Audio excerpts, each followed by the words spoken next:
All right, so greetings, everybody. You have to bear with me with noise and how this video is being done, sort of trying to capture camera, screen, all that, wonderful stuff. So I've got a 955 here, and I've got it set to where it will work but show something wonky. But for the moment, we'll just leave it here. And I'll get into why that is significant in a minute. So right now, if I try to read from this, I won't get any kind of runtime error. I'll just be able to read, and it'll be fine. So we got PC on this display. When it says PC OK, it will have finished reading. Now at that point, that's when you get the runtime error, the Visual Basic runtime error. But in this case, it will succeed. So it read it, no problem. We're all good. We don't have anything funky. I think this is band 6. Or is it band 7? 2-1, yeah. 215 with channel 1. Okay, well maybe it's 7 over here. Nope. Yeah. So it's 9 that we're on right now. 29, 215, channel 1. We're good here. We don't have anything funky here. Now this is going to be significant later, so just sort of bear with me. So it read, everything's good. We can look at all these screens, everything's fine. So what I'm going to do for the moment is I'm going to save this. Okay? It just says new. We'll go with new. New's fine. So now I'm going to change this to something negative. Like 214. And I'm going to try to read this again. So it's going to do its thing. And it will crash. So we just have to wait for it to crash. But it's going to crash.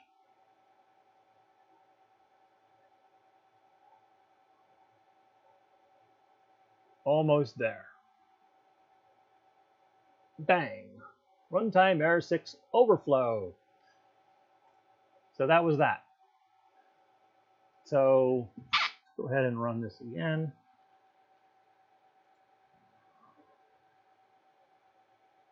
Get this over here so where we can see it.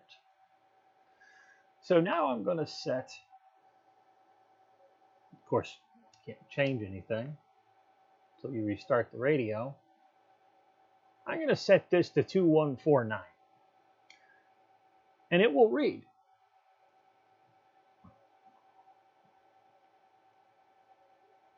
This time it'll be successful, but when we go to this position, we're going to have some strange stuff there. And this is the problem with the how it treats the 16-bit signed integer. So we're going to go over to 10 meter. I think it's 9. Yeah. 2924180. That's not what's on the screen. If you notice, it's up at 241880. Now, those of you who know about the difference between signed and unsigned 16-bit integers, you'll know, you can figure out what has happened there.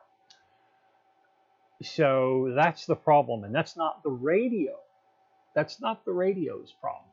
That's the desktop, the software application is mistreating the value that it's getting. So, because the radio obviously works fine with this value. But if you go much further, that's when you'll get an overflow, because all of a sudden, because of the magnitude and all that other, weird and wonderful, embedded software development stuff, you end up with a much larger integer than can fit in a even in an unsigned integers, 16-bit unsigned integer. It just mistreats the thing, so you end up with this problem. So how do you fix it with a file from another radio? Doesn't have to. It just has to be a version 2 radio. So we'll break it again. So we'll go ahead and we'll break it, and you'll see that this is going to, to be broken now.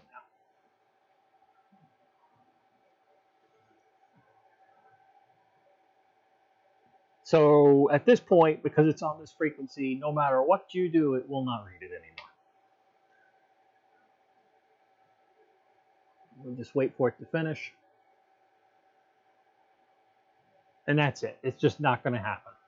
So if you don't know what band and what channel is wonky, I've got this file here, new.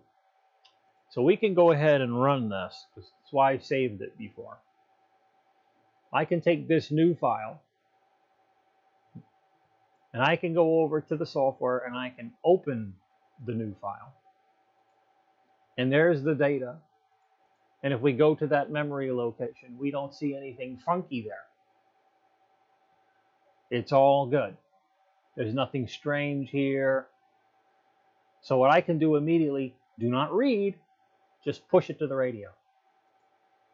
Just immediately push it to the radio. So it's doing its thing. You'll notice what will happen in this location. It's just going to get set to 29215 again. And it's going to stomp this out. So if you don't know what particular band and channel location is the problem, because you'd have to literally go through every single one and verify it by hand. You can just write a file from another radio, which you just did here, and if we restart the radio, it's back to what it was, and it will, of course, now it will read. So you don't have to read before you write. As long as you load an EEPROM data file from a working radio, it will be fine. It doesn't change any of the other parameters. It's literally just all of the feature setup and so on that gets changed. So of course now it reads fine. So that's the issue in a nutshell. And of course that's how it gets caused. So if you want to just resolve it without having to try to send the radio back just so that they could do it, you could just fix it yourself. Now, I know that they're probably working on a fix for this. In fact, I'm positive they're working on a fix for this. It's just, it's not so simple of a fix. So, you bear with Stryker and they'll get it sorted. But right now, that's pretty much how you would resolve the problem. You can either find the location that's bad, or you could get another data file from another radio. And if you don't have one, just reach out to me and I'll send you this one. I'll send you this new and this new one, this new.dat, and you can load it up and you can push it to your radio, and it will fix all of the odd frequency problems that might be in there that are being that's really what's preventing it from being read. So anyways, cheers guys.